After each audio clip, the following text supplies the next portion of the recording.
So hi guys, welcome to the part 2 of the Hilti TE104 restoration.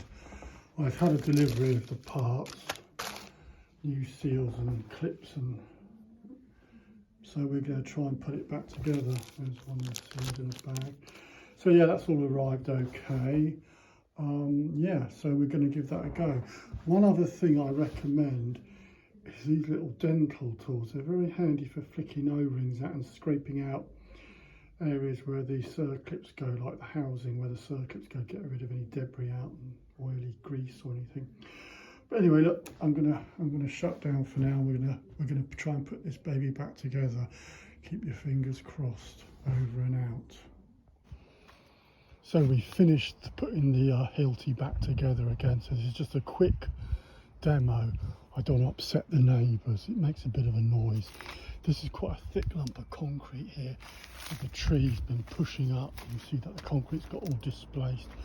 I'm just going to give it a quick go. These aren't really designed for breaking big lumps of concrete.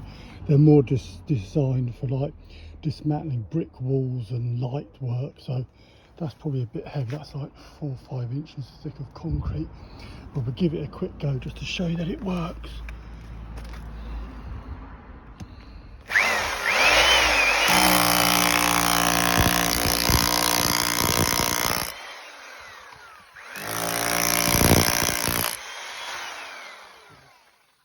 That was just a quick go. It's got quite a lot of punch now actually. It wouldn't hammer at all before, so that's all right, that's working. I'm pleased with that. So there we go, I managed to do it. Over and out.